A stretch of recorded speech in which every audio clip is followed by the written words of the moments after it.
me romance. Read me romance. Read me romance. Read me romance. You could take a look in a book, that's fine. Or you could sit back, relax, and unwind and read me romance. Read me romance.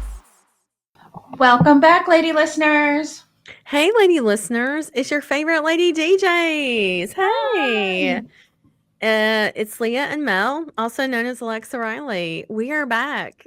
This is exciting. It's been forever. It feels like forever, and it has been forever, especially when we're used to doing this every week. So Yeah. it's always such a long break over Christmas and New Year's and stuff. And this year we came in like mid-February. So we're taking our time. It's been great. Yeah, so, we had to remember where all the buttons were, but we have a brand new book from Alexa Riley called Heartstrings that we're going to play for you today, and it's really adorable. So Super cute. it is super cute. It's kind of based, it is based in the town of Mittenville that we created for our Christmas books. So what was it? There, a Christmas Cowboy and Winter Wrangler. Those were the other two that are in this series. And so Heartstrings is going to go in with it. So this is really fun to write. It's a silly, cute, like office romance, I guess. So yeah. She's just like a little feisty. I don't know. They're just cute together. It was cute. Yeah, it was a lot of fun to write. We had a good time with this one. Just with Mittenville in general, the town's been good to us. So, yeah. But anyway, so we're going to play that book in just a little bit. But first, we're going to catch up. It's been a minute. So how was your Christmas? I'm just kidding. Yes, I was like, that was forever ago. No, I'm just kidding. I'm like, there's no way. I can't remember what happened last week. There's no way I'm going to remember what happened anytime before then. So yeah, the last time we talked, guys, a lot of things have happened since then. One thing that I did was I read a lot of books. So I've been binging. There's a detective series. I've talked about it before. There's no romance whatsoever. But if you like a good thriller every now and then, or I think it's considered a thriller series. It's by Angela Marsons. It's about a British detective. Her name's Kim Stone. There are 22 books in this series. I have read every single one. I will read this book until this author falls over dead. I will read these books. They are so, so good. And I went back the first of the year. I was like, I'm going to reread every book because I've read every book as it comes out, as they've come out. I started this series. She had 3 books out in the series when I started it. So I have been with this author hand in hand. We have gone through this 22 book series together. Okay. How long has it been? How many years do you think? I don't know. That might actually be interesting to go back and look at the first one, like when I downloaded it. Let's see. I mean, I guess I could look and see like when it came out. Yeah, like when it was published. It ages me. Like when I go through, like I was going through Katie Rios the other day, and I was like, God, some of these books, I can't believe how old they are when I look at the dates on them. I'm like, I really read this that long ago? It doesn't feel like it on some of them. 2019, which doesn't sound like that long ago, but it was 6 years ago. I know. Which is crazy, right? Or maybe they started them in 2019. So that's like, I don't know. I think that's 6. Yeah, I think that's 6 years. I don't know. I can't count. But anyways, 2019. But she usually puts out 2 a year. So whatever that math comes to. But there's been maybe more than that because either way, I'm on book 22. The first one says in 2019, but I don't know if that was the original publication date or if that was like, how they re-release them sometimes when they redo the covers. Yes. And they've redone all the covers on these. When she got picked up by Bookouture, their publisher in the UK. So maybe it's changed since then. But anyway, so I've gone back through and listened to them again. And I am surprised that re-listening to them, I don't know who the killer is. Like, it's so Really? good. Yes, that's how good they are. Ugh. She does a lot of twists and turns, and I don't always see them coming. It's very rare in this series where I can guess the ending, and I almost always guess the ending. Mhm. So that's what I like about her. So if you like a good Frida McFadden, this is in the same vein as that. I'd say a little bit different because all the books are connected with the same detective that goes through all of them. But if you like Frida McFadden, you will absolutely love Angela Marsons is her name, and the series is Kim Stone. But I've had the best time. I'm on book 17. So, I've had a great time in January going back through. And so, but other than those, like some other good books that I've read since we last talked, I think I mentioned that I was reading Under Lock and Key by Lana Ferguson. That was one Yes, I remember yeah, you saying that. that one ended up being so fucking cute. I loved it. It's like the guy that's in it has a curse, and at night he turns into the Loch Ness monster. It's like a family curse that's on him because his ancestors betrayed like I forget what they call it, not like a fairy or a sprite, but it's like a water nymph or something. Like Mhm. they betrayed them. Like they were saving the nymph, and then something, like they found out they had magical powers and they ended up betraying it. So they cursed his family with the Loch Ness, with becoming the Loch Ness at night. So he has to, this is his curse or whatever. And so the heroine in it has to help him break it. And so it's really, really cute. It's super steamy and hot and dirty, but it's like such a freaking cute story. And I loved it. It was adorable. And the hero was just so in love with her. And then, wait, what were we going to say? I didn't think I was. Oh, I'm sorry. I thought thought you were going to say it. Sorry. And then I had a book for our book club that my neighbor invited me to. We had another book in the book club because the first one I hated. So I was like, I'm going to give him another shot and see how this goes. And the second one was actually really good. Okay. So I was happy about it. So this one is called The 7 Year Slip by Ashley Poston. And again, this is what they picked. I don't know that I would have ever picked this one on my own. But it's present day. A girl inherits an apartment from her aunt who dies. But the aunt tells her when she's a little girl that the apartment is magic. And she said, and sometimes when you walk into the apartment, it travels 7 years in the past. And she was like, I don't know. She was like, I don't know why. I don't know why it's 7 years, but sometimes it happens. She's like, and if you tell anybody, the magic might not happen. So she never told anybody. She was like, my aunt whispered this secret to me when I was a little girl, and I never told anybody, hoping it would happen. So she inherits the apartment, and of course, she comes home one day, and there's a man in her apartment, and she's like, what's happening? And she's like, oh, your aunt told me I could crash here for the summer while I'm doing while she's abroad. She's traveling to Norway. And she's like, oh my God, like her aunt's supposed to be dead. And she was like, oh my God, 7 years ago, I was in Norway that summer with my aunt.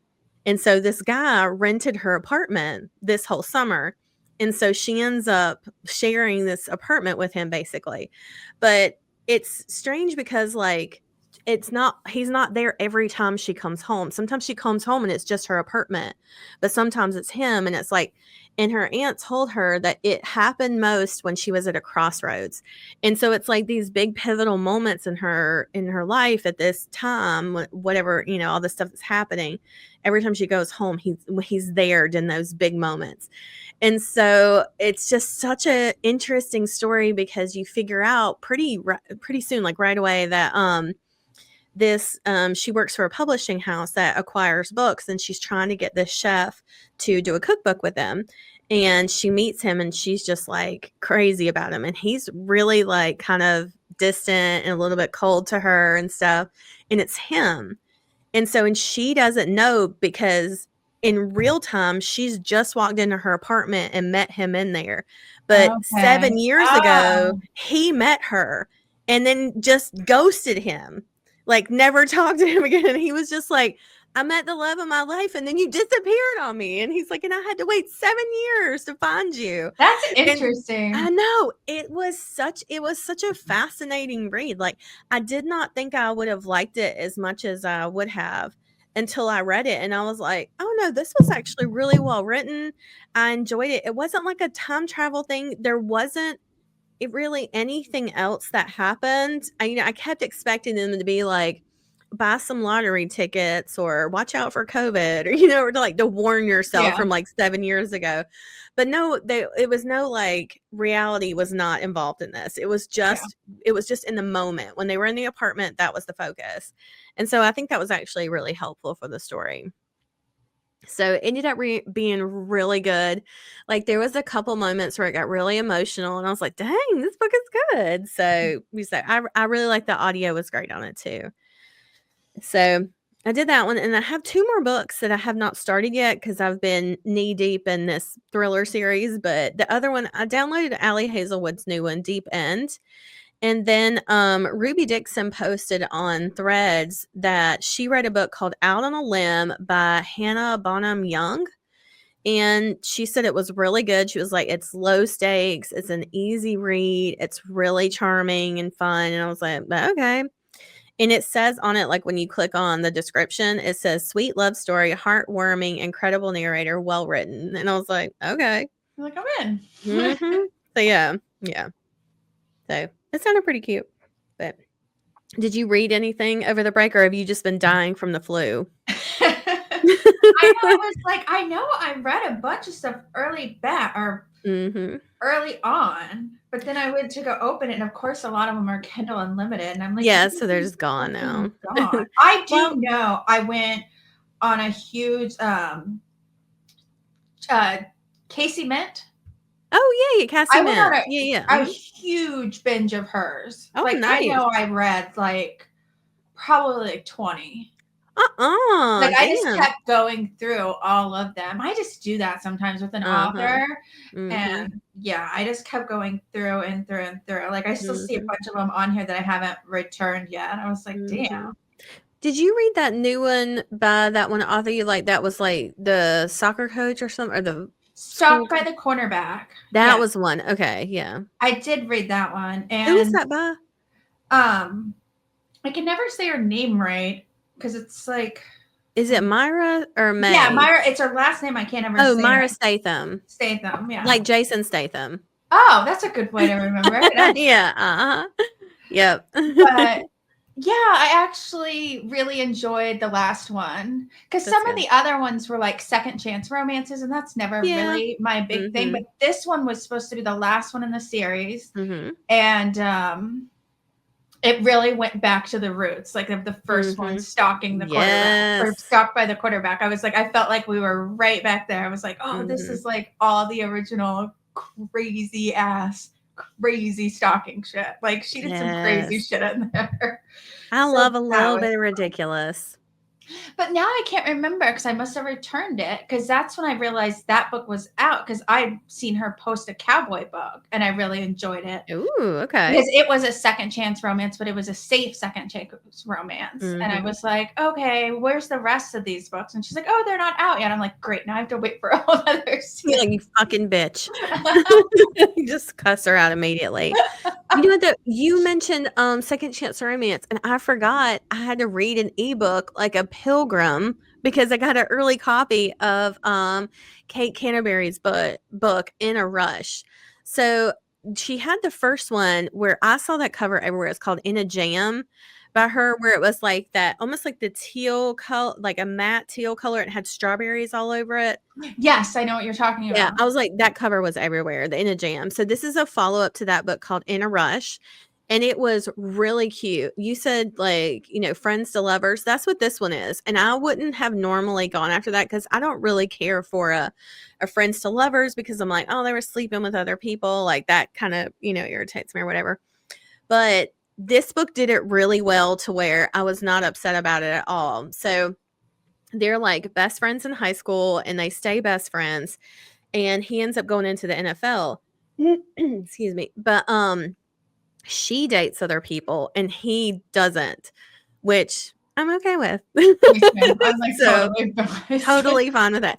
Like, but he is obsessed with her. He gets like all these tattoos and stuff for her, and like is just waiting because they made a pact in high school that when they were 30, if they weren't with anyone, they would get married. And so she breaks up with her boyfriend like a week before her birthday, and he comes back to town because his birthday is like a week before hers. So when he finds out, he like goes and he's like, yeah, so I need to get married for my job. I just need to like help my image. So I'm going to buy these soccer teams and I need to be married to do that. So I look respectable. And she's like, okay, like goes along with it. But he basically tricks her into it because he's so obsessed with her and wants to get married to her. And it is, let me just, as like a whole, the book is a really sweet contemporary. She's a great writer, but it's just like a wholesome, sweet romance until you get to the dirty stuff. And this bitch is nasty. So like the dirty scenes were so good because there's like one scene where they're like dry humping each other on an airplane. Oh my God, it is so hot because it's from her perspective. And she had just gotten her period. So like she's really like crampy and just doesn't feel good. And, you know, she like puts on her sweats and she's in a blanket, but they've been friends for so long that he's like used to this. And so he's like, come here. And he's like, puts her in his lap. And next thing you know, like they're dry humping and stuff. And she's like rubbing against his dick. And he's like, don't you fucking stop. And I was just like, I don't know why it was just so good and dirty. And there's like a bunch of little scenes like that in it before it leads up to the big deal. So, I mean, it's really dirty. It's really good. It's fun. And it has such a good happily ever after. It has like found family, friends. It's like a big cast of people in the book. It was just such a good read. And I think the rest of the series is going to be like this too. It makes me want to go back and read the other ones because it was so freaking cute. So the ebook's out right now in the paperback, but I think she said the audios come in like this month, I think. So yeah, but it was really good. I like that one. But I think for the last month though, this month, I've been doing podcast. Oddly. Which ones? I have to know now. I got into, you wouldn't be into it. I've gotten really into this podcast called Shit Talk.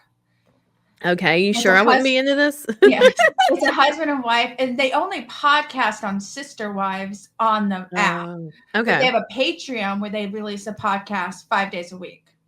Oh, shit. And the group is just hilarious. Is it messy? Like yes, like it is hilarious. It's like a cult following. I swear to God, everybody in there is like super secretive. They keep all the secrets, and I'm actually impressed with how well this group maintains, like, because they go out and do shit and they found out information for us and they're like, you motherfuckers better not tell. Well, no, it came from here. So everybody like keeps their mouth shut. But yeah, I'm going to like one of their convention thingies. No, are you serious? Man, you are in deep. I am in deep with another girlfriend, and I'm obsessed with this podcast. God, this is crazy. I love it, crazy, though. But it's been very fun. It's a different kind of a podcast. Is it all about sister wives? No. So they do like, they'll do random shit like 1,000-Pound Sisters and Plattsville or whatever. But then sometimes it is just random Friday in the Can, because they do watch all of the Desperate Housewives and everything. And they're actually getting big. They're getting pulled onto panels for stuff and getting invited to BravoCon and all this stuff. So they're slowly growing. I was going to say, knowing that amount of information and being able to retain it and recall facts, like that takes a lot of work, you know, like to have people that are that well informed about it. I mean, but they just do like people want them on panels. So, because it's about sister wives, and you know, some of us don't. We joke about sister wives, that we're obsessed with sister wives, not in the way that everybody else is. We're not a fan of sister wives. Yeah. We're here for the demise of Cody Brown. I like how you put that. We're not here, like, we're not cheering it on. We're like, this is our Super Bowl. The family is finally fucking falling apart. This is all bullshit. You guys are in a cult.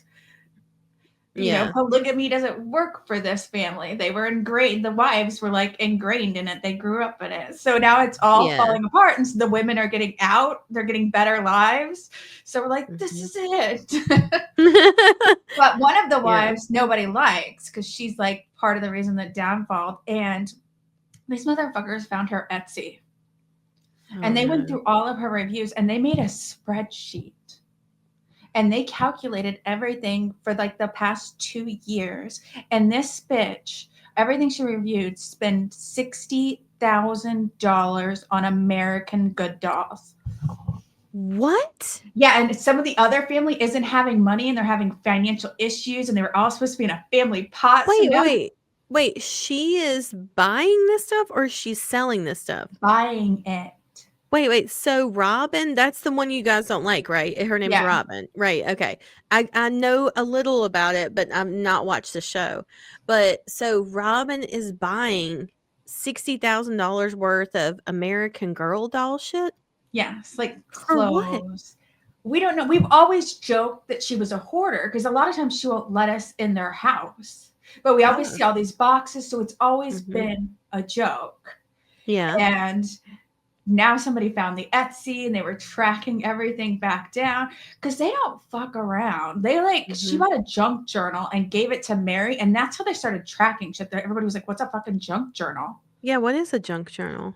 It's a stupid journal. They put all this stuff together. You're supposed to make it yourself, but she was buying them. They're like $170. What do you do with it? Oh, you're supposed to like doodle in it or something. I don't know. Because the show's gotten really weird because I got a new producer and the producer's no longer protecting Cody. Okay. And he's showing everything. Like when they lie, they show the footage of when they lied. Like they go back and forth now. They're like, Oh, you fuck. said this. You said the new producer's not protecting them, but it's gotten messy. I love this for y'all. It's gotten real messy. But everybody, I'm like impressed by these people's sleuthing levels because I'm like, I can be pretty good. I'm like, you guys are insane. Yep. But that's what it takes, that level of commitment. Yeah. I don't know. I think I'd be into it. Yeah, it's just fun. And now we're like, I'm invested in the husband and wife. They're like high school sweethearts. They have infertility issues. They're in their early 30s. And, they adopted one kid, but it got taken back. And then she finally randomly got pregnant on her own. At the same time, an adoption went through again. So they got like technically twins almost. Who is this? The host of the show. Oh, the host. Oh, okay. Sorry. Them. So we've gone through like them losing a kid and I don't know. You just get invested in them. For sure. Well, I was going to ask, speaking of like the reality TV and stuff, have you watched Traitors at all? Or I actually asked my husband today. I was like, do you want to binge watch Traitors with me this weekend? Because I've been kind of holding out, but I'm like losing my patience of holding out because I'm seeing the TikToks. Because I wanted to wait till like the end, and I was like, I don't think I can wait anymore. So I asked him if he wanted to binge this weekend. He said he would if I wanted to. Okay. Well, that's good. I'm not going to spoil it or anything, obviously, but I talked to my parents because they love it. That's like one of their favorite shows. And so I called my dad yesterday and I was like, I meant to ask you, have you guys watched it? Like, I want to talk about who got voted off last week. And he's like, no, don't tell me. And he's like, I'm saving it for the cruise. And I was like, what? I was like, how have you not watched any of these? They leave Friday, Valentines. My parents are going on a month-long cruise to like Fiji. They're going to like the Maldives or whatever. Like they're going all Fiji, somewhere over there.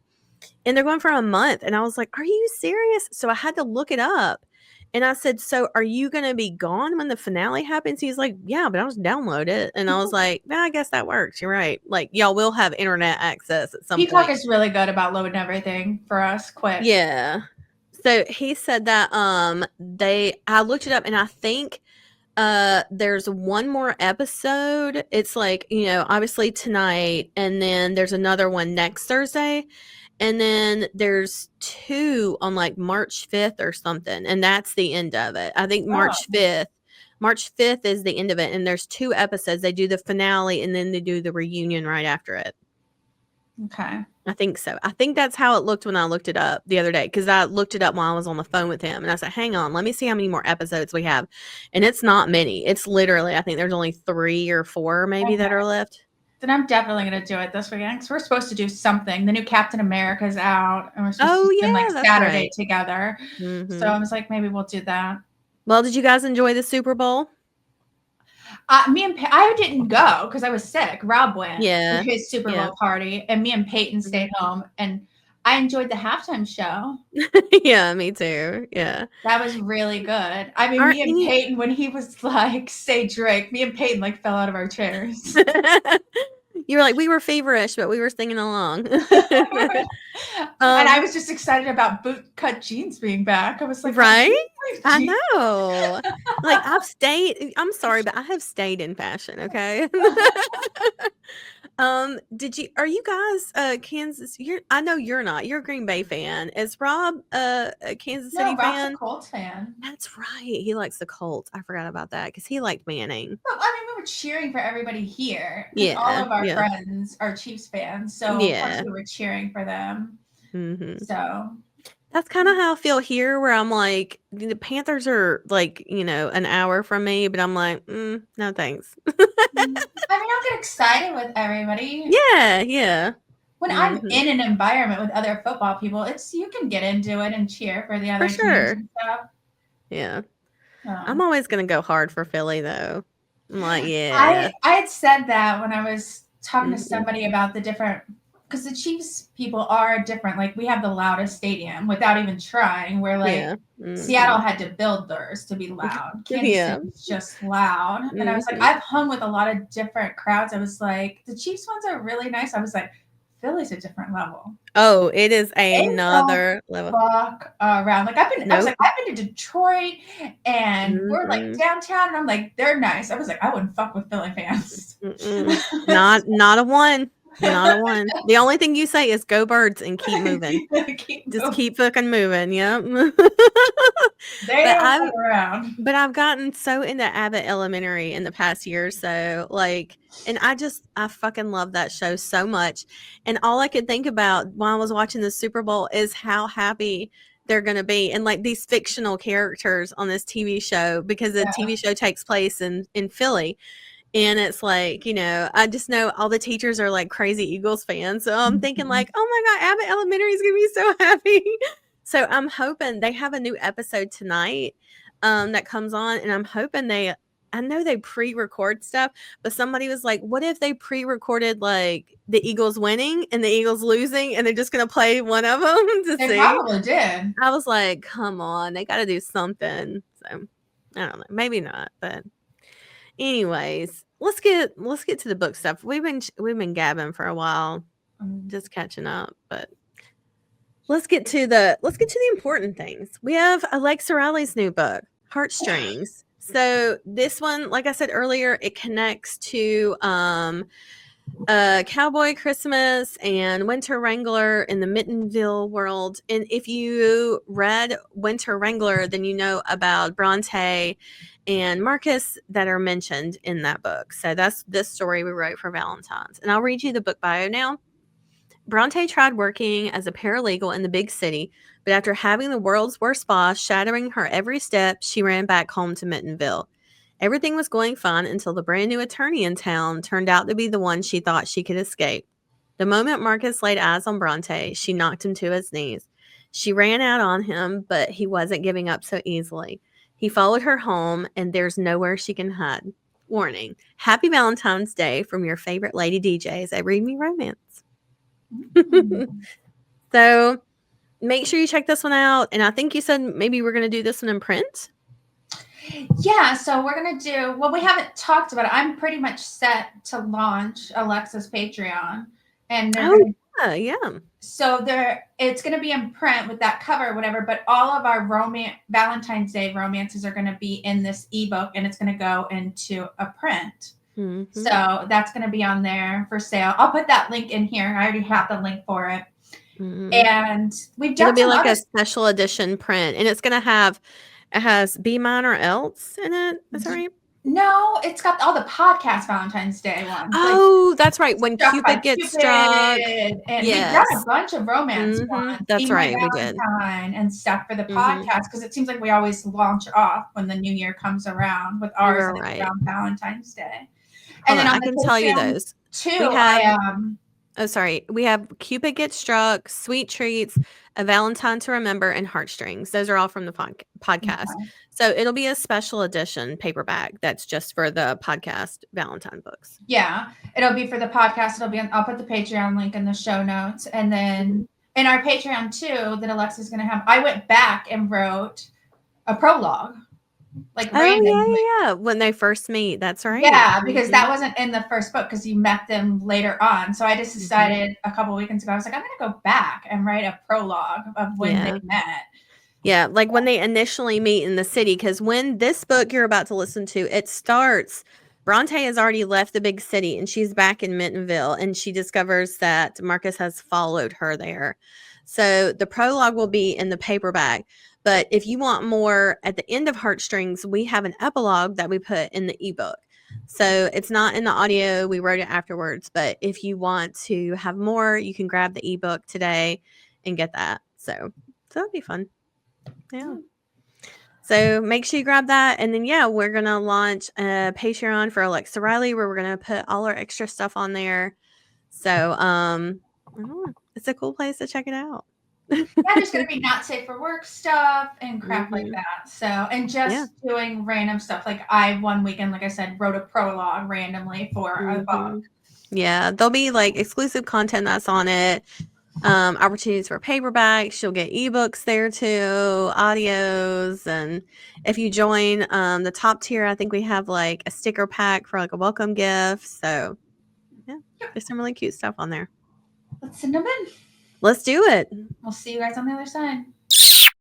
This is Heartstrings by Alexa Riley, read for you by Lori West and Christian Black. Chapter 1. Bronte. I glare at my computer screen. This is not happening. How could I lose my job at 3 different locations? I also haven't heard anything back from prospects either. I shut my laptop, not wanting to stare at the termination email. This is baloney, I mutter to myself. What am I going to do? I'd moved back home to Mittenville after a quick stint in the city. I should have known the city wasn't for me. I chose a college located directly outside the city, and I never ventured outside of campus. It also happened to be the closest college to Mittenville. I enjoy being around others, but too many people and I can get flustered. I'm also not a big fan of how nobody talks to each other.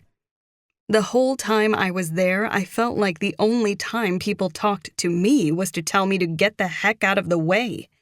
Either that or they'd basically walk all over me. When I graduated, I knew I didn't have much of a choice.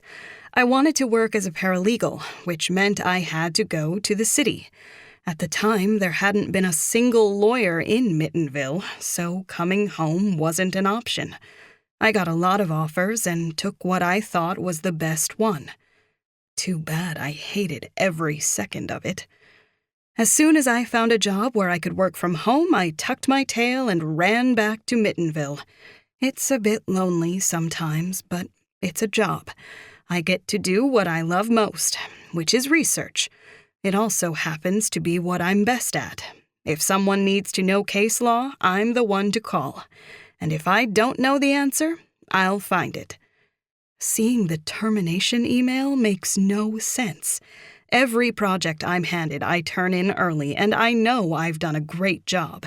There wasn't a reason for them letting me go, and it's making me anxious.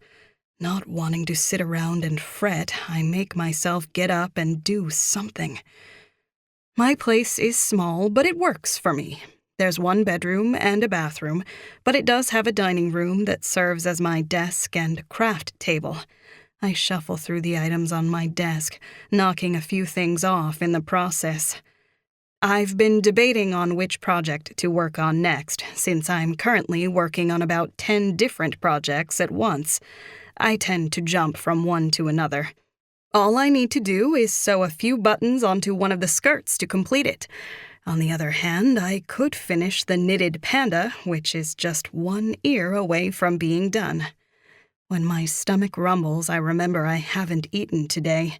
Marcus's voice pops into my head, and this time a small growl rumbles from me. That man can get me so worked up. I'm always calm and friendly, yet he manages to push all of my buttons. I'm pretty sure he enjoys annoying me until I'm out of patience and he gets a reaction. I can't understand how the heck he ended up here in Mittenville. It's as though fate is against me and playing a game with my life. He was one of the reasons I ran back home. Then, the next thing I knew, he had a shiny new office pop up in town. For half a second, I wondered if he might have followed me to Mittenville. But the more I thought about it, the less likely that seemed to be. Marcus is a very successful lawyer. He even has his own case law. Why does that fact turn me on? Because you're strange, I mutter to myself and then immediately cringe. That's what most people say about me. Either that or they call me odd. Marcus never said those things, though. Instead, he would be annoyed that I once again forgot to eat. I really don't mean to. It's that time slips away from me when I become lost in various tasks. I love food. When I tell people that, they tend to not believe me because I'm so small. But when I eat everything. I open my fridge to see that it's completely bare. Then I check the pantry, and it's equally empty. Not having much of a choice, I slip on my boots and grab my bag. It's too late to go to the store, and I don't have a car to drive out of town. A car isn't really necessary most of the time, since I can walk to the places I need to get to. The Nutmeg Diner is close and open, so it will have to suffice for tonight. Thankfully, it's not snowing, but as I make my way down the street, I can feel the cold setting in. I wave to a few people who pass by, and they do the same. That's one of the things I love about home. I would have gotten a middle finger in my face back in the city. "Hey, Bronte," Kristen calls to me as I enter the diner. "Hi," I say while searching for a seat. "Cherry Coke?" "Yes, please." I spot a table by a window, and Kristen comes right over with my drink. "Out of food again?" She gently teases me. Okay, yes, I forget to go grocery shopping a lot, too. "Maybe I missed you." I push my glasses up my nose, and she grins. "We can go with that if you want." Kristen pulls out her pad. "Hit me." I know the menu by heart, so there's no need for the song and dance. "Crinkle fries, mozzarella sticks, and..." I trail off, knowing I want more, but not sure what. "Nachos?" she offers. "Yes!" "All right." Kristen laughs, scribbling it down before going to fill coffees. I reach into my purse and retrieve my phone, along with my knitting needles and the scarf I keep in there. I work on it whenever I'm out and have downtime. I'm not big on the whole social media thing, so this gives me something to do. My mind wanders while I knit, so it's relaxing. Oftentimes, if I'm stuck on a project for work, the answer will randomly pop into my head if I just knit a few rows. "You're almost done with that one," Kristen says as she sets my mozzarella sticks and nachos down. The bell over the diner's entrance goes off, drawing our attention. "Phew, I thought I was only into cowboys," Kristen says to me under her breath. "I guess a man in a suit isn't so bad." Kristen is only teasing. She and Kent have been married for a few years. Still, I can't help the jealousy that flares to life inside of me. I hate the feeling because I don't much care for the man in the suit. Marcus Xander. Dang it, I'm cornered. I can't jump up and run out of here, so instead I do the only thing I can think of. I grab a cheese-covered chip and shove it into my mouth. Then I try my best to ignore him. The problem is he's making that nearly impossible, because he's coming this way. Chapter 2. Marcus. Is it merely my presence that makes you scowl, or that I might try to eat one of your nachos? I don't miss the way Bronte pulls the plate a little closer to her as I drape my coat across the back of the empty seat across from her. That's not a coat rack. She narrows her eyes as I grin at her and pull out the empty seat. I don't break eye contact with her as I make a show of sitting down and leaning back. Do you need a menu? The waitress asks, and Bronte lets out the cutest little growl. I'll have a cherry Coke, I say to her, but my eyes are still on Bronte. Stop copying me, Bronte hisses, and while she's distracted, I reach for a nacho. She tries to smack my hand away, but she's too late. Can I get you something to eat, or will you be sharing? The waitress asks, but before I can answer, Bronte kicks me under the table. He can get his own food, Kristen, Bronte says. Are you wearing heels? I raise an eyebrow at Bronte, and I see her cheeks flush a little. Oh, and I'll have whatever she likes. Sounds good. Kristen places my drink in front of me and leaves the two of us alone. There are plenty of other places to sit. Bronte scowls like she's personally offended by my presence. True, but none of them has this view. I managed to steal a mozzarella stick out of the basket before she can stab me with her fork. Besides, I wanted to talk to you. And you just so happened to find me here tonight? No, I went to your house first. Her cup pauses right before the straw touches her lips. I heard you might be in need of a job. What? She sets her drink down and glares across the table. How did you know about that? I just found out myself. Come on, Teapot. You know we work well together. Teapot? Kristen asks as she deposits a plate of food between us. It's because, I start to explain, but Bronte cuts me off. Mr. Fancy Suits says when I get all steamed up, I shout. I can hear the waitress giggling as she walks away, and somehow that annoys Bronte further. Why is she so damn cute when she's pissed? Are my suits fancy? You know they are. And I'm not working for you. She grabs a French fry and points it at me. Again. Name your price. I lean in a little closer, and her eyes widen. I'll even toss in a few fancy suits for you to wear. That's only because you don't like my sweaters. She rolls her eyes, but I don't miss the way she bites her bottom lip. She's currently wearing a yellow cardigan that has buttons shaped like lemons, and there's cursive stitching over her heart that says, "Squeeze the day." I like them a little too much. I mumble to myself and then clear my throat. Fine, I'll buy you yarn to knit all the sweaters you want. She sighs as she pushes the empty plate of fries away from her. I like working from home. No, you don't. The accusation makes her look at me again, and maybe that's why I always poke at her. It feels like the only time she has her eyes on me, and if I'm honest, it's the only time I feel alive. Yes, I do. She raises her chin in defiance, and I can feel my blood heat. This is the Bronte I fell in love with.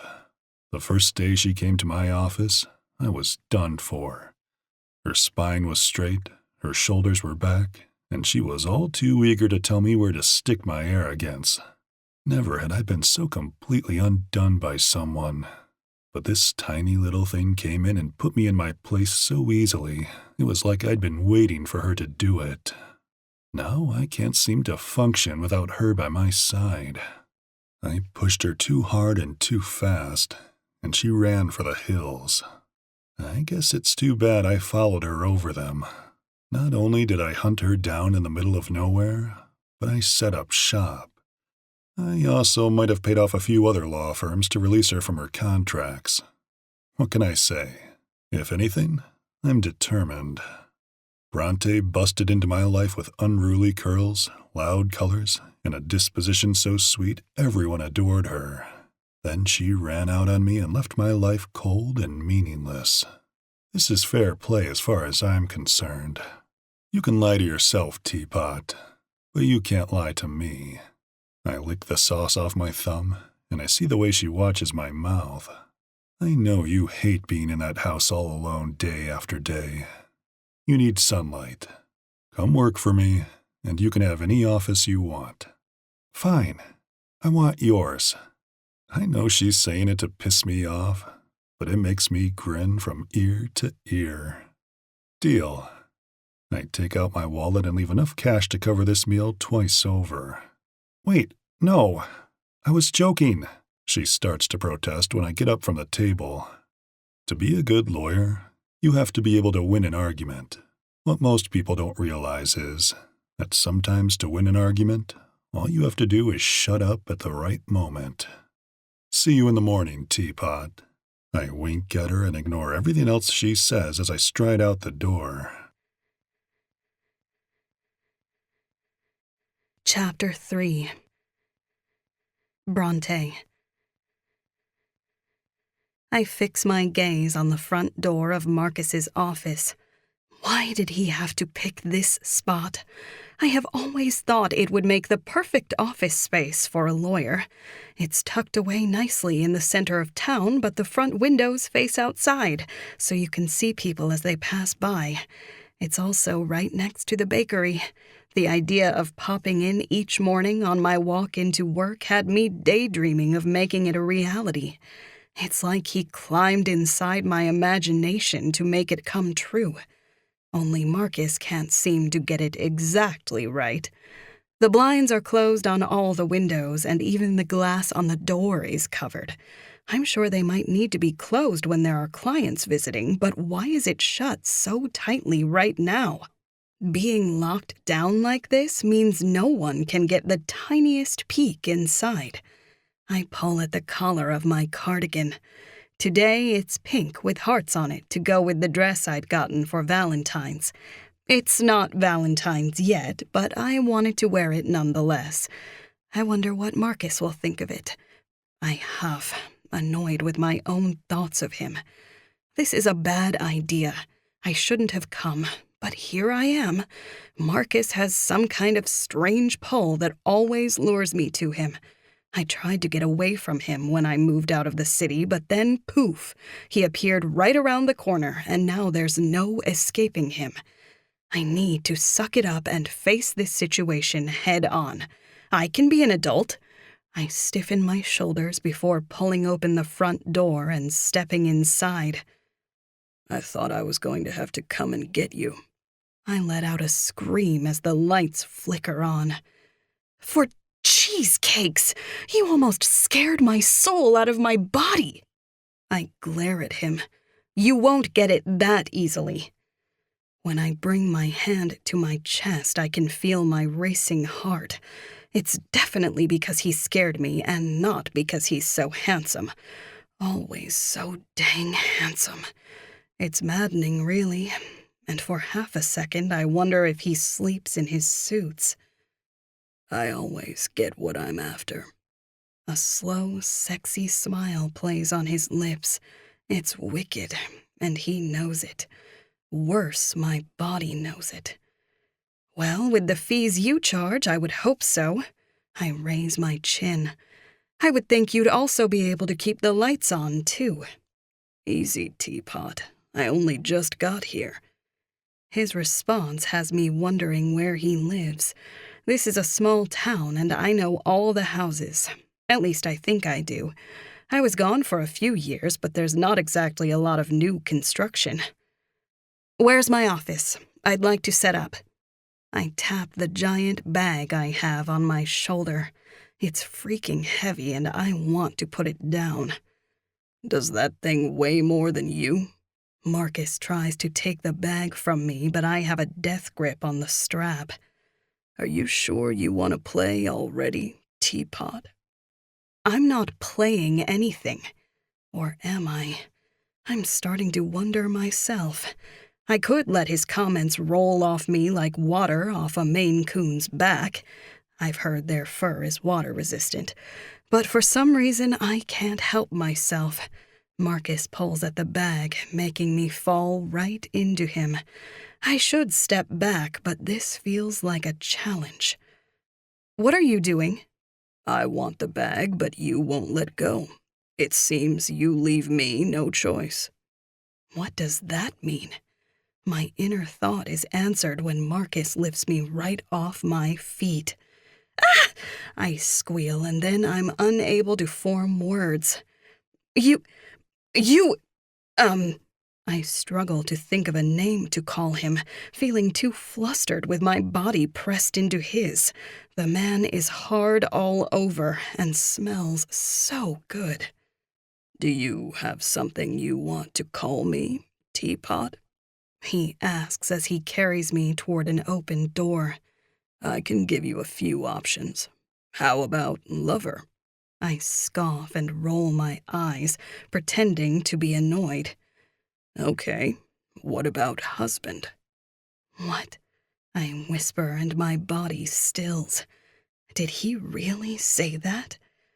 You heard me. He puts me back on my feet. Welcome to our office. Marcus pushes my glasses back up my nose for me, and I have to force myself to ignore what he wants me to call him, and what he makes me feel. Glancing around the room, I raise my chin stubbornly. Do you need help moving your belongings out of here? Oh, Teapot, you should know better than anyone that the devil is in the details. You said you wanted my office. Now it's yours. He smirks. And mine.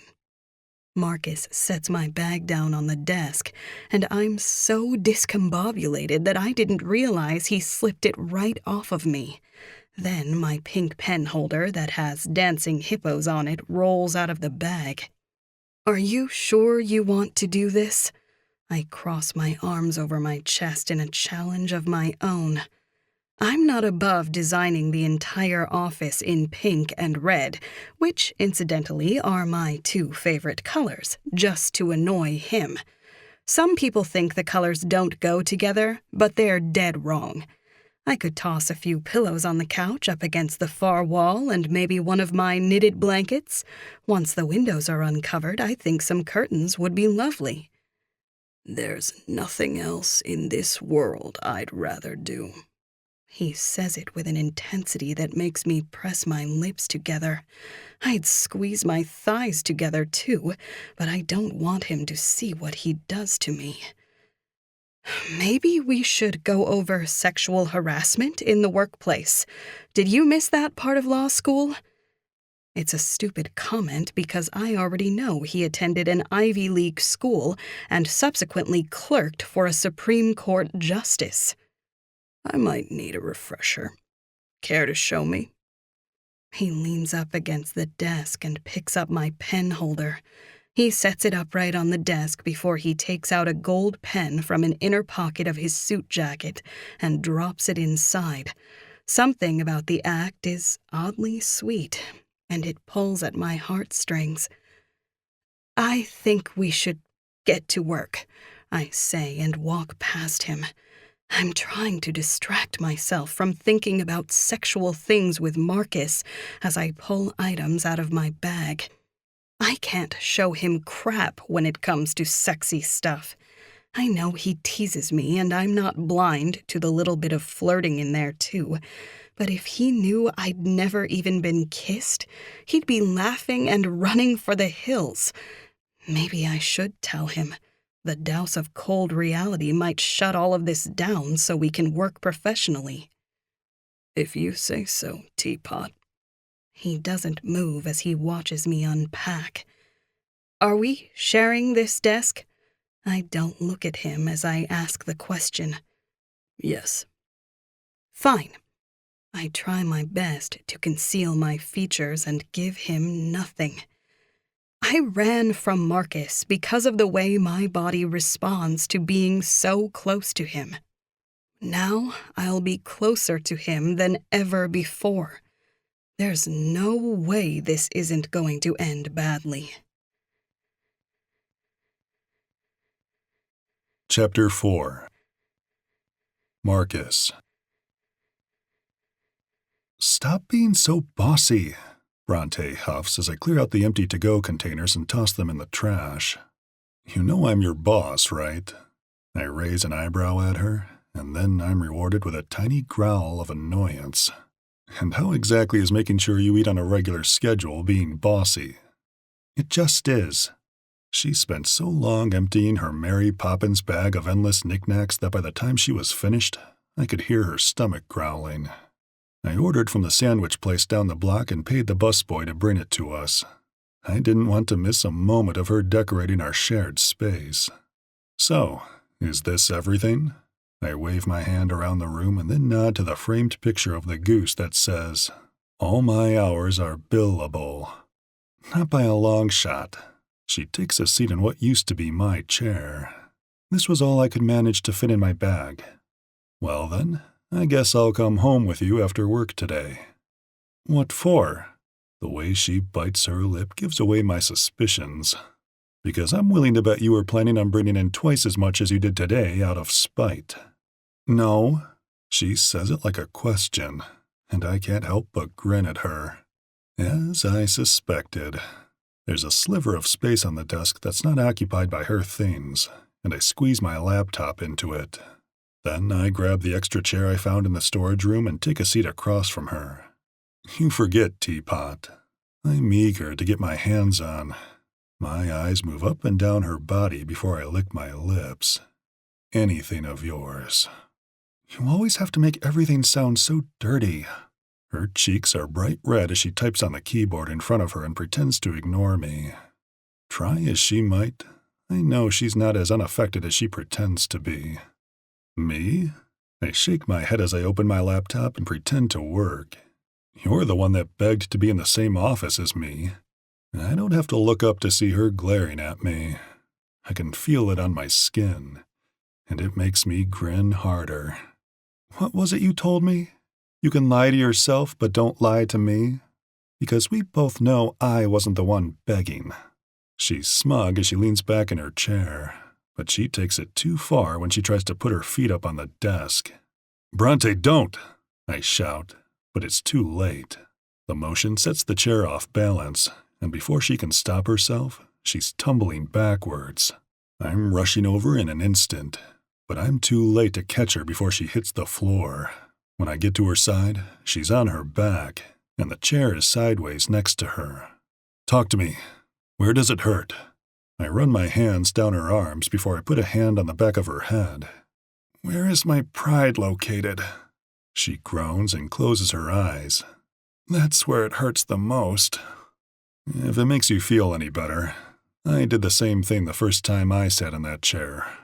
Her eyes open, and she blinks a few times. Actually, it does. Stay still for a second, I tell her when she tries to sit up. You might have hit your head. I'm fine. She tries to wave me off, but I hover over her so she can't. Bronte, my voice is deep and demanding, and when her eyes snap to mine, I love the power it gives me. Stay still. That's an order. Okay, she says softly and relaxes against the floor. When my gaze travels down her body, I notice that her dress is bunched up around her waist and her legs are bare. Seeing all that beautiful smooth skin makes my mouth water, and I can't stop my hand from moving to it. I should check you for injuries. I swallow hard as I pull the hem of her dress the rest of the way up to reveal her white cotton panties. Marcus, her voice is barely above a whisper. Let me touch you, I say, almost as quietly as her. The hand I have on the back of her head moves to her neck. I rub my thumb across her chin while I stare into her eyes. I've waited so long. She doesn't tell me to stop as I release the dress at her waist and move my hand between her legs. I keep staring into her eyes as my fingers trace the edge of her panties and then over the cotton covering her pussy. Her eyelids flutter as I gently touch her there, feeling the soft material dampen as her desire grows. Do you have any idea how many times I've imagined this? I lean closer so that I can feel her breath against my lips. How long I've ached for you. For me? Her words catch in her throat as I press against her wet panties, rubbing her clit. All of it's for you, Bronte. All of it. I close the distance between our lips because I can't go another second without kissing her. The sound that leaves her is like a whimper, but I don't stop. I'm demanding as I lick her bottom lip, but she's a good girl and obeys, opening for me. I taste her tongue, and my own desire bears down on me as my cock throbs in my pants. She moans when I pull the wet cotton to the side, exposing her pussy for my touch. Her body shivers in pleasure, and mine does the same as my fingertips come in contact with her slippery, wet heat. With my mouth on hers, I lose all sense of time and place. I don't care that we're on the floor of our shared office. Clearly it's the middle of the day and someone could walk in on us, but I've forgotten all of that. All I care about right this second is making Bronte feel something close to what I feel for her. Chapter 5. Bronte. Marcus's mouth crushes to mine, and his tongue is greedy as it thrusts past my lips. The action intensifies the kiss, and my whole world shifts. I'm not sure we'll ever be able to go back to the way things were before this moment. This kiss is the most pleasurable experience I've ever had in my life, and I don't want it to stop. I grip the front of his shirt and kiss him back, letting him silently know what I'm feeling. This is passion. This is what I've always dreamed of. It's all-consuming lust that can't be stopped. Or could it be more than that? Bronte. Marcus groans my name against my mouth. I'm going to kiss you. Here. His finger slides through the seam of my sex to find my clit. Yes, I breathe, wanting to feel that greedy tongue of his there, too. I'm desperate to see how high he can take this overwhelming pleasure and passion. Wasn't asking. I expect to see that sexy smirk of his, but it's not there now. Marcus's expression is intense, and it makes my stomach flutter with excitement. I'll never forget this, or the way he's looking at me. This one moment tells me so many things, and it's being branded into my soul. He grabs my dress and further bunches it around my waist as his fingers tug my panties all the way to the side. Marcus moves between my legs, and his wide shoulders part my thighs. When he's settled there, he doesn't tease me or take his time. Instead, his mouth greedily covers my sex, and I gasp. He parts the folds of my sex with his fingers to spread me open. When he focuses on my clit, my eyes roll back. My body tingles, and the pulse between my thighs becomes too intense. Everything is instantly overwhelming, and I reach down and grip his hair. I want to pull his mouth off of me, yet I keep lifting my hips to his face. The muscles in my legs tighten under the pressure, and it feels like they are threatening to give out. I'm writhing now, and whatever edge I'm at is so close, but still out of my reach. Marcus lifts his head, and then cool air fans across my sex. The pleasure that was right there is gone, and I snap my eyes open. "No!" I scream, surprising myself. "You need to stop fighting this, Bronte." He licks his glistening lips. "Please don't tease me." "Tease you? Marcus leans in and kisses my clit. The action causes my back to arch before he lifts his head again. Do you have any idea how it's been for me? For months, Bronte. This is how I've felt since meeting you. No, I shake my head back and forth. That's not possible. A person couldn't live this way. It is, He says, and then hums in pleasure. but I'm not a cruel man. Liar. I wantonly lift my hips, silently begging him to keep going. My grip on his hair tightens, and I try pushing my sex against his mouth. What the heck has come over me? Not to you, Teapot. If you would have given in to what we both wanted, I would have been eating out of your hand this whole time. He licks his lips again. And your pussy. I whimper at his words right before he covers my sex with his mouth. His hands go under me to lift my lower half off the floor, allowing him to reach as deep as he can go. He stiffens his tongue and I feel it thrusting into me. Marcus, I try to move my hips, but his hold is so tight. He's in full control, and all I can do is lie there and take it.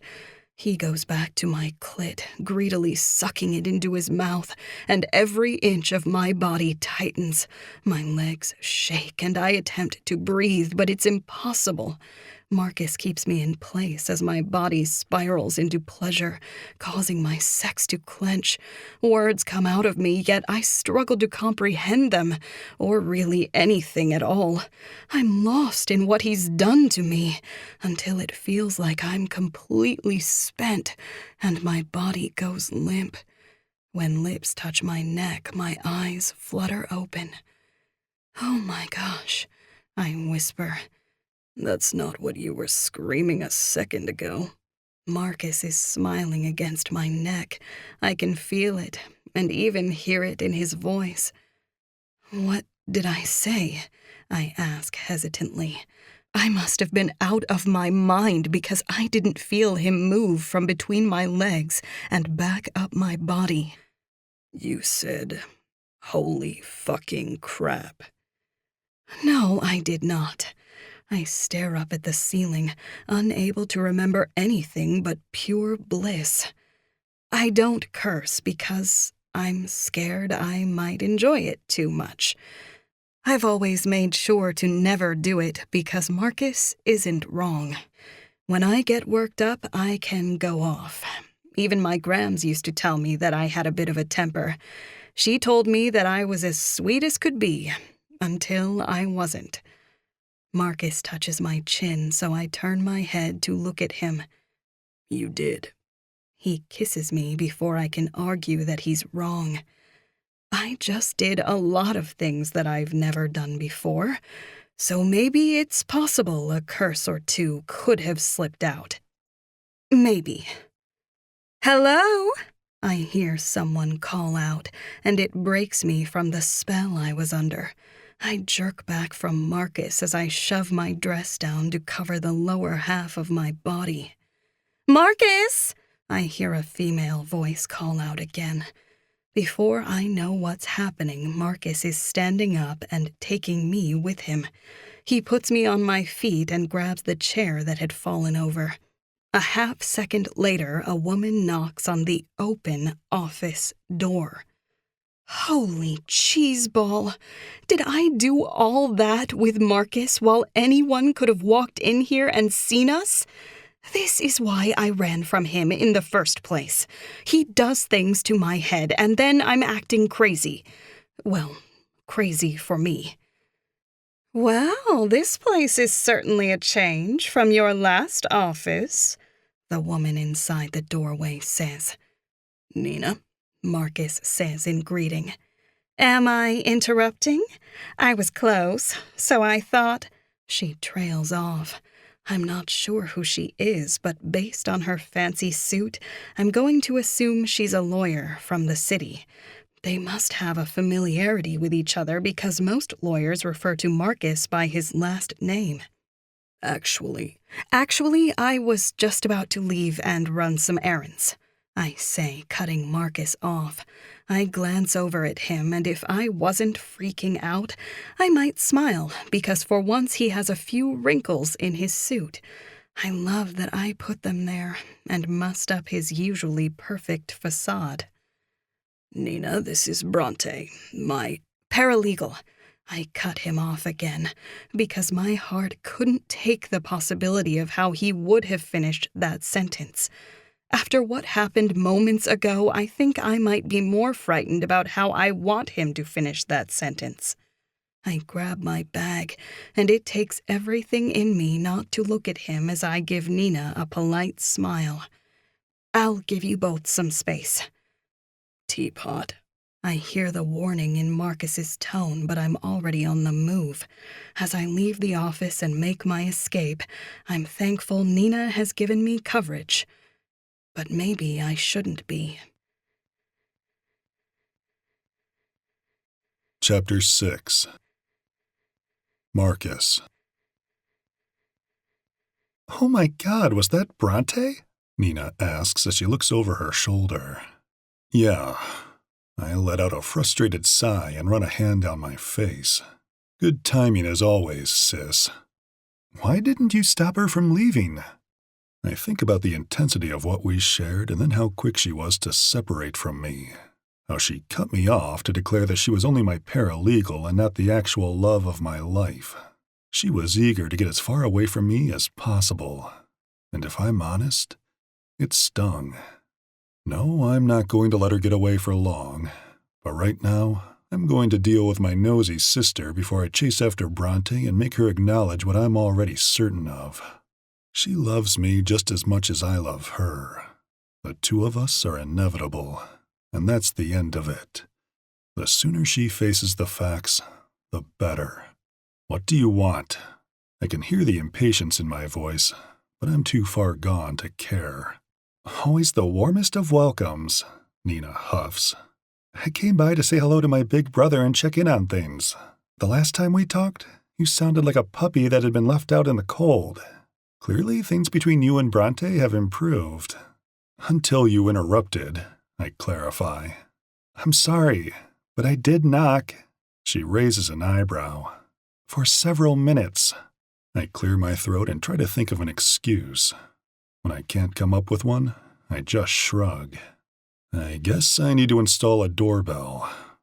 "Right," she says slowly and then peers around my office. "I see she's made herself at home." "As I told her to." Nina sighs. "That wasn't a challenge, Marcus. Believe it or not, I like what she's done with the place. It seems she was able to take that stick out of your ass, and for that, I'd love to shake her hand." "Then next time don't run her out of here." I know I'm being an asshole, but I also know that Nina will forgive me much faster than Bronte. The longer I argue with my sister, the farther Bronte gets from me. "Fine." Nina throws her hands up. "I'll leave." "Wait," I say, and thankfully she doesn't make me chase after her. "I'm sorry. I didn't—" "Seriously, it's fine," she interrupts and then waves her fingers towards my desk. "I interrupted something, and it was bad timing all around. I'll head back to the city and get out of your hair." "No, don't leave. Why don't you stay the night? I need to talk to Bronte, but I would love for you to finally meet her." "Are you sure?" Nina hesitates, and I know she's weighing the options to see if I'm serious or not. When I nod, she beams, and I know it was the right call. Nina and I had shitty parents growing up, and I've been her guardian for most of her life. "Great. I packed a bag just in case." "Okay. I'll catch up with you later," I tell her quickly before I bolt out of the door. I look up and down the street, and I'm not shocked to see that Bronte is gone. I try to think about where she would go. I discard her house. That would be the obvious place, and she wouldn't want me to find her so easily. The same goes for the diner, too. She's already eaten, and she can't go home, so she needs a place to hide. It would have to be somewhere public and within walking distance. She would want to go somewhere familiar, but I guarantee she's not in the mood to have conversations. I'm grinning to myself as I turn around and take off in the direction of the library. Once I climb the stairs and walk inside, I see a little old lady at the circulation desk stamping books. When I get up to her, she looks over the top of her glasses at me and gives me the sweetest smile. "You must be Marcus." I see she's wearing a name tag with Mrs. Maggie on it. To my surprise, the little old lady looks me up and down like a piece of meat. "I can see why Bronte is running from you. What size shoe do you wear?" I can feel my cheeks heat as I look anywhere but in her direction. "She told me not to tell you she was going to hide with the research textbooks on the second floor." Mrs. Maggie pushes her glasses up her nose. "But I've never been good at keeping secrets." "You don't say." I try to smother my grin, and it's almost impossible. "If you ask me, that girl could use a few pushes against the stacks, if you know what I mean." My eyes widen in shock at the sweet little old lady. "Oh, don't make that face. I was young once." She looks me up and down again. "My late Andrew wore a size 13. She winks at me and then points to the stairs behind her. "At the top, take a left. She'll be all the way in the back." Thank you, I think. "Anytime, handsome," Mrs. Maggie says. "Oh, and don't worry. We don't have cameras back there. I've been trying for years to get some installed, but it's never in the budget." "I thought you said you were young once," I tease. She lets out a quick laugh. "Oh, sweetie, it's not to stop people from fooling around back there. It's so I could watch the show." My mouth falls open before I shake my head and back away from the desk. Mrs. Maggie doesn't say anything else and goes back to stamping books. As I race up the stairs, I can't help but think that Mrs. Maggie might be the coolest old lady I've ever met. Chapter 7. Bronte. I pace back and forth between the bookshelves. This corner of the library with the research textbooks has always been my little hideaway. When I was in high school, I'd come here after school and read through them. It wasn't hard for me to easily lose myself in the information I craved. There's a website where people search for case law, and when they find it, they upload the legal documents. I would spend hours sifting through these books, hoping to find the answer. I always wanted to be among the first to respond, because it felt like a game I could win. It was better than going home to an empty house. My father was always on the road working, and even more so when I got older. At least when I was in the library, people were around. It was quiet, but not too quiet. Right now, I have no desire to scour through old textbooks. Even if I opened one, I don't think I would be able to take anything in. I'm so distracted that I know I'd read the same page over and over again. It's because all my thoughts revolve around Marcus. Who was the attractive woman in his office? And how the heck was he able to touch me like he knew every curve of my body? When I worked for him before, I never missed how women would watch him. Women that were way more in his league than me. I even harbored a slight romantic interest in him prior to his awareness of my existence.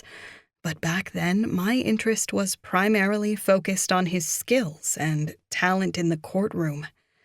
I learned about him through reading case law. In fact, the first time I saw his name was right here. The experience of meeting him in person was overwhelming.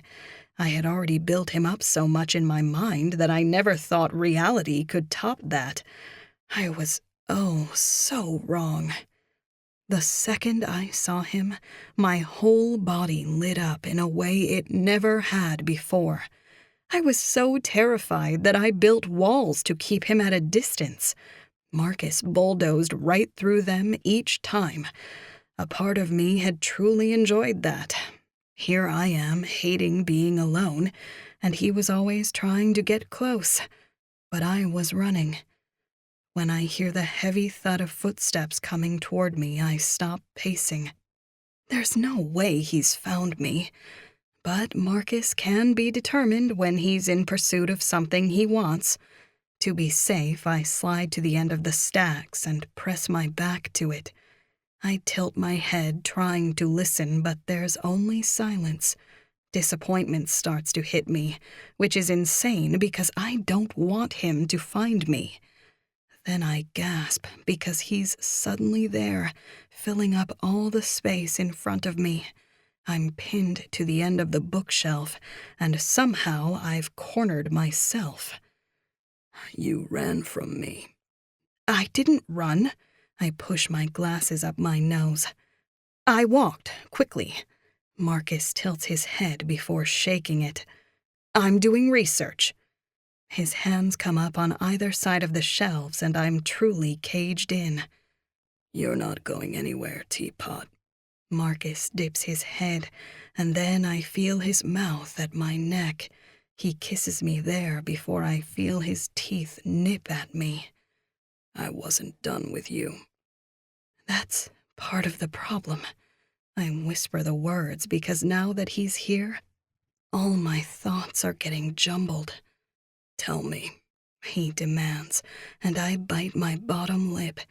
It might be better when he's pushing my buttons, so I'm not so vulnerable. I can't fix it unless you do. Do you really think I've been cruel? I recall what he'd said in our office earlier. That I am now? He hadn't outright said I was, but it was kind of implied.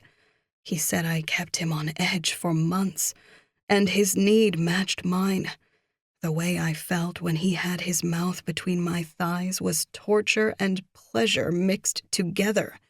I can't believe I could have done that to him. Not me. I'm not a vixen. I glance down between us and notice the hard outline of his cock in his slacks. I want to reach out and touch it, or at least rub myself against him. I don't think you do it on purpose. I also don't think you realize what you do to me. I'm not like the other girls. Women, I quickly correct it. I'm not fancy or... I wet my bottom lip as I look into his eyes. Experienced. A soft smile pulls at his lips. You're not. I have to look away from him, but Marcus grips my chin, forcing me to meet his gaze. You're different from everyone else, Bronte. I know who you are, and I know what I want. That sweet innocence you have is always at the surface, Teapot. Even when you're going off for me, I want it. Marcus brushes his mouth against mine.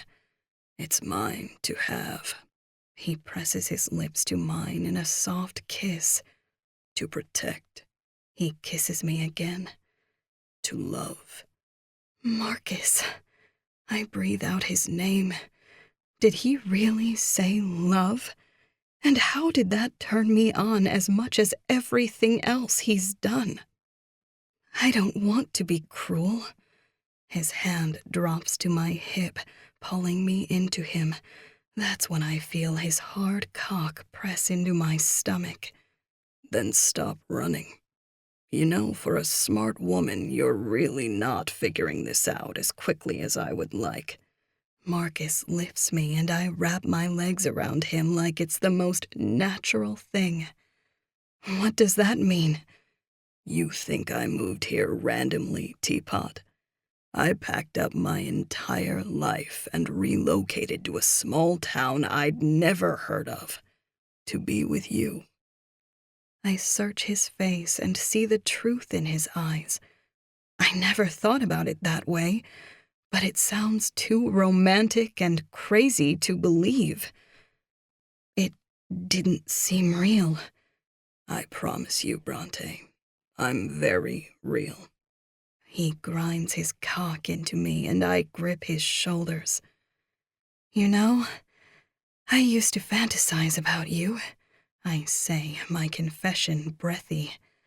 Right here in this room, I read about you and your cases, and I would have fantasies. What kind? The way he looks at me sends a hot shiver down my back. Dirty ones? I whisper. I'd think about what you could do to me up here, hidden in the books. But then I worried that I was once again letting fantasies get away from me. A wicked smile spreads across Marcus's face. Well, Teapot, I can't think of a better way to prove to you exactly what you mean to me. Chapter 8. Marcus. Do you remember the first time you walked into my office? My hand releases her hip as I go for the buttons on the front of her dress. Her legs squeeze around my waist, but I've got her pinned to the wall. She's not going anywhere. Yes. Her breath catches when I yank open the front of her dress and then roughly pull down the cups of her bra. You were wearing that damned sweater. The one that had the baby bunny on it holding a knife. It said, "Not guilty," in red jewels. No judge in the world would convict something so cute. The last word ends in a moan as I suck a nipple into my mouth. I hum in pleasure at the feel of the tight peak on my tongue. I took one look at you. My mouth moves to the other nipple, and I can feel her pussy rocking against me. And I knew. Knew what?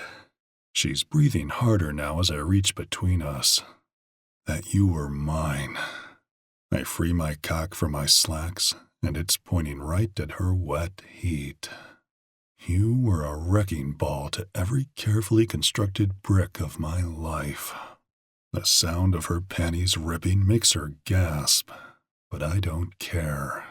I tuck the tattered material into my pocket as I press the head of my dick against her pussy lips. How is that not a bad thing? She's asking a genuine question, but when I nudge her wet opening, her eyelids lower. Because that's what love does, Teapot. Love makes you wake up and look around for the first time.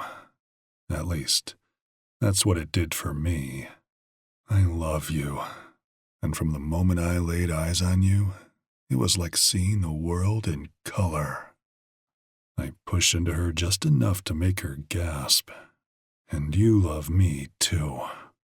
Yes, she moans, and then I thrust all the way inside. She whimpers at the pinch of pain, but I'm right there, kissing her neck and licking her nipples. My mouth touches everywhere I can reach while she squeezes her pussy around my cock. Soon enough, her body relaxes, and when I brush my thumb over her clit, she rocks her hips. Say it to me, Bronte. I want you to tell me you love me while I'm inside you. I love you. Her eyes lock with mine while I thrust in and out. Again, I demand, thrusting harder this time.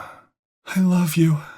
She's quick to respond, and then she says it again and again. Every time I thrust, the words spill from her lips, and it makes me feel whole. I love you, I tell her before I cover her mouth with mine. I swallow her cries of pleasure as her tight pussy grips me like a vice.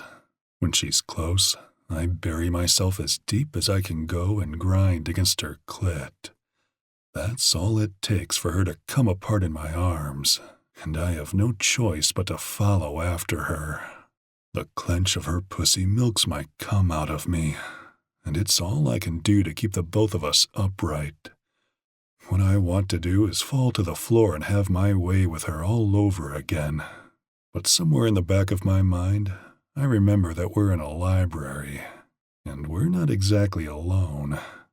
I have to blink a few times before my vision comes back, but when it does, All I can see is Bronte.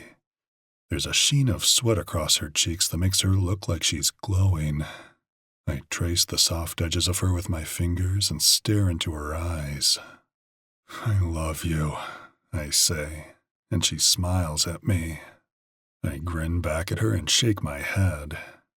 I'm not sure when I'll feel like I've said it enough, but I know it's not today, and definitely not tomorrow.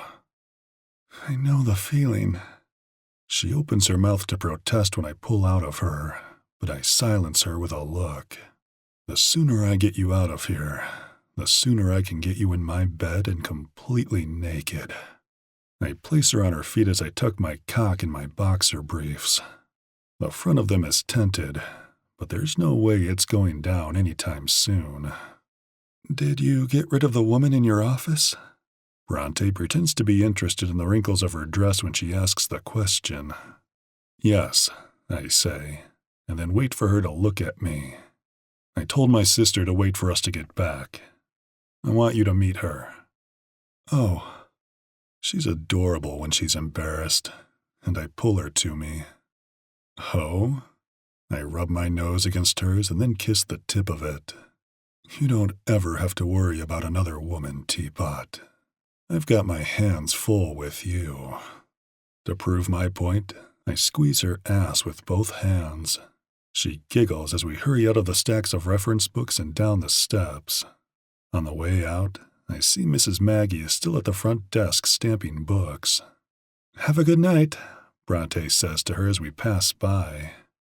It sounded like you got what you came for. Mrs. Maggie winks at me, and I pretend I didn't hear her. What did she say? Bronte asks, but I'm already ushering her past the desk. I'll tell you later, I whisper, and then tug her through the front door. This has been Heartstrings by Alexa Riley, read for you by Lori West and Christian Black.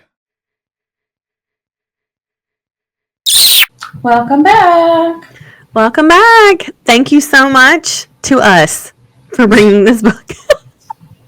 I never know what to say because I always come back and I thank the author for allowing us to play their book. But I'm always like, I feel like, is it Issa Rae where she's like, I want to thank me? Yeah, it reminded me of the Denise Richard ones when she was on the Housewives before she quit. She was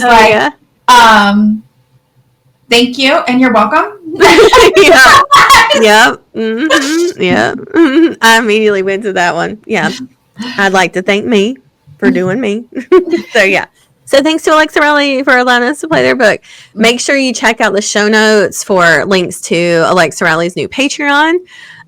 Make sure you follow and subscribe and check out the ebook. And I can't think of anything else. This is all brand new for us. Yeah. Okay. Oh, and up next week, let me see. I can tell you that. So up next week, we have Elsie James. She's brought us the book. It's called Brandon. It's part of her Brewer Brothers series. And I'm going to get so tongue-tied when I try to say that next week. I'm going to be like, the Brewer Brothers series. I'm just going to fuck it up. I'm like, Brandon Brewer Brothers. So, yeah, I'm going to practice until then. So, all right. Tell them what to do. Fuck your day up. Make today your bitch. Don't be a dick. Bye, guys. Bye. Read me romance, read me romance, read me romance, read me romance. You could take a look in a book, that's fine, or you could sit back, relax and unwind and read me romance, read me romance.